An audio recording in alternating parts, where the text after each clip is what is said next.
Hello everyone, it's me Clayton. I just finished watching Ultraman Rising. Now, the Ultraman franchise is one that I've been quite familiar with for a few years. Not with the original live-action series from Japan, but usually when it comes to Ultraman, I think of the 2019 anime series that went on for 3 seasons on Netflix. Well, now Netflix has a new adaptation of Ultraman, which was directed by Shannon Tyndall, the exact same director who also worked on Kubo and the Two Strings, though this is his directorial debut. And honestly, if this is his first animated film that he gets full control over, this is definitely an impressive effort and one of the better American versions of a Japanese property. Well, let's get to the story, shall we? The story follows Ken Sato, played by Christopher Sean. So, Ken Sato is an arrogant but extremely talented baseball star who moves over to Japan after a successful baseball career in America when his father needs his help in taking out a bunch of kaiju in Japan who are threatening the populace, especially considering the Kaiju Defense Force led by Dr. Onda, played by Keone Young. They're planning to basically kill every kaiju they see, whereas Ultraman simply is trying to protect the people from them. Dr. Onda, you see, has lost his wife and daughter to the kaiju, and he blames Ultraman for not saving them. So he plans to find Kaiju Island by any means necessary and to blow it off the map to not only protect the populace, but also to sate his desire for revenge.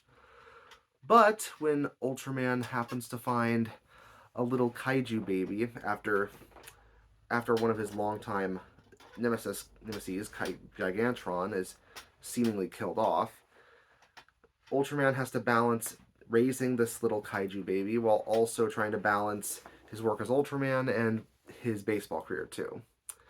So yeah, the story here definitely combines family drama with Ultraman action, and when I saw that that was going to be the main focus of the film based on the trailers, I was kind of skeptical at first, mainly because I thought the baby kaiju could get really annoying if it was overused, and I didn't know how I would like this characterization of Ultraman. Thankfully, Ken Sato goes through a lot of character development, which is definitely where the film shines the most. Its writing definitely does have some childish jokes, and it does have a few bits of dialogue that I would have altered a bit, but for the most part, it manages to keep things working well when it comes to the pacing and when it comes to getting us to like Ken Sato and for us to understand what he's going through. On top of that, Dr. Onda is written pretty well too.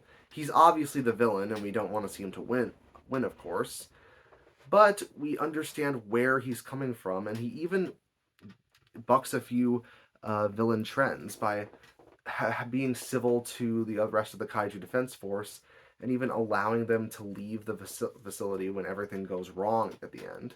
Usually, the villain would have his crew go down with him or wouldn't care less about them, but he clearly does care about people other than just the family that he lost, even if he is still as ruthless as they come when it comes to the final battle. And thankfully, the baby kaiju is not only pretty cute, but actually manages to get some great moments too. It doesn't feel like the baby is literally just there to give Ultraman someone to rescue all the time. The baby happens to learn quickly from Ken Sato. She manages to gain an interest in baseball, and she even manages to help out a little bit in the final fight. Yeah, I'm not asking for much considering this kaiju is just a baby, but at the same time, I thought she would be the worst part of the film when she isn't even remotely that.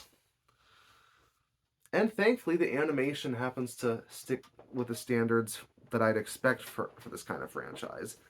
It's clearly CGI, but it has a lot of style to it. It has some great designs for both the humans and the kaiju, and it really shines during the action scenes.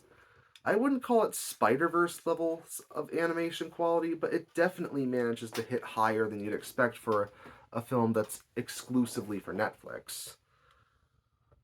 I definitely think that Ultraman fans will get a kick out of this one, and even people who don't know the franchise can clearly be assured by with me saying that they can actually go into this one without knowing anything about the franchise and they can still enjoy it. So that's why I'm going to give it an 8 out of 10. See you next time.